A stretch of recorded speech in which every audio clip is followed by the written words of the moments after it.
महाविद्यालयाच्या प्रांगणामध्ये आज या महाविद्यालयामध्ये आपण सर्व विद्यार्थ्यांनी, सर्व महाविद्यालयाच्या शिक्षकांनी, सर्व आज ज्या विद्यार्थ्यांनी इकडे आपले परफॉर्मन्सेस सादर केले त्या सर्व विद्यार्थ्यांनी केलेलं आहे, त्या सर्वांचं इथे अभिनंदन करतो। त्याचप्रमाणे महाविद्यालयामध्ये आल्यानंतर एक प्रसन्न असं वातावरण मला अनुभवायला मिळालं। विद्यार्थ्यांनो, स्वागताची जी पद्धत होती ती एकदम मराठी पद्धतीने या महाविद्यालयामध्ये माझं स्वागत केलं गेलं। ज्या स्पर्धेसाठी मला परीक्षण करण्याची संधी दिली ती स्पर्धा ओपन माइक स्पर्धा, आणि या स्पर्धेमध्ये सर्वात महत्त्वाचं असं भाषण, पोवाडा, कविता विद्यार्थ्यांनी सादर केल्या। काही विद्यार्थ्यांना मी माहिती देऊ इच्छितो की जेव्हा आपण सादरीकरण करता, एस्पेशली भाषण ज्या विद्यार्थ्यांनी केलं तेव्हा भाषणाची सुरुवात जर आपण काव्यात्मक पद्धतीने केली आणि शेवट जर काव्यात्मक पद्धतीने केला तर परीक्षक याच्यासाठी नक्कीच 2 गुण एक्स्ट्रा, ज्यादा 2 गुण आपल्या पारड्यामध्ये टाकतात। हे कृपया भाषण ज्यांनी केलं त्यांनी लक्षात घ्यायचं आहे। कविता सुद्धा अत्यंत चांगल्या पद्धतीने सादर झाली। फक्त कविता सादर करताना तुमचं व्हॉइस मॉड्युलेशन कशा पद्धतीने तुम्ही करणार आहात हे एकदा तुम्ही फक्त बघून घ्यायचं आहे, कारण व्हॉइस मॉड्युलेशन हे सर्वात महत्त्वाचं असतं।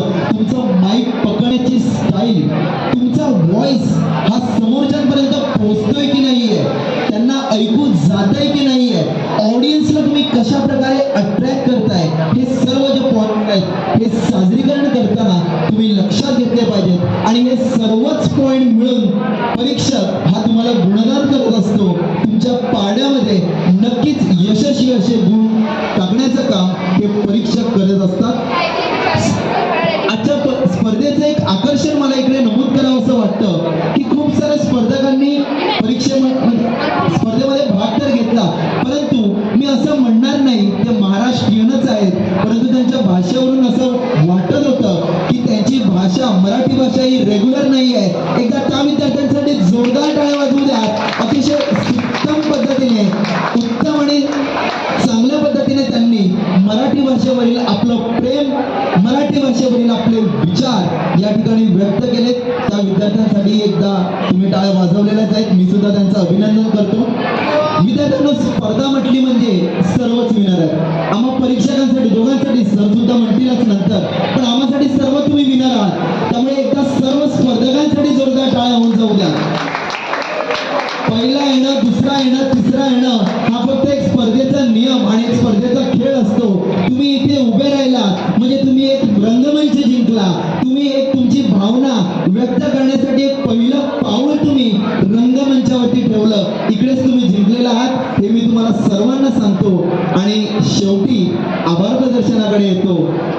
विद्यार्थी मित्रांनो, आज महाविद्यालयाने ठाकूर रामनारायण आर्ट्स कॉमर्स महाविद्यालयाने जी संधी मला इकडे दिली त्याकरिता महाविद्यालयाचे प्राचार्य, सर्व सन्माननीय पदाधिकारी, मॅनेजमेंटचे सर्व सदस्य आणि आपण असं एक म्हणतो की आपलं नाव सुचवणारी कोणीतरी व्यक्ती असावी लागते आणि ती व्यक्ती सायली परेरा मॅडम यांच्या रूपाने आज आपल्या सर्वांसमोरच उभी आहे।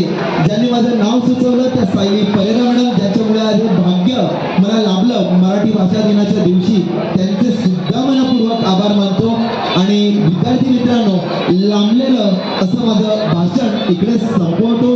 नक्कीच तुमच्यामध्ये मराठी भाषेसंदर्भात एक गोडी नव्याने निर्माण होईल यात कोणतीच शंका मी इकडे ठेवणार नाही। महाविद्यालयाने पुढील उपक्रमासाठी शुभेच्छा देतो आणि असेच मराठी भाषेसाठी कार्यक्रम करत राहा आणि विद्यार्थ्यांना आपल्या पुढे नेत राहा अशा शुभेच्छा देऊन मी आज इकडे थांबतो। धन्यवाद।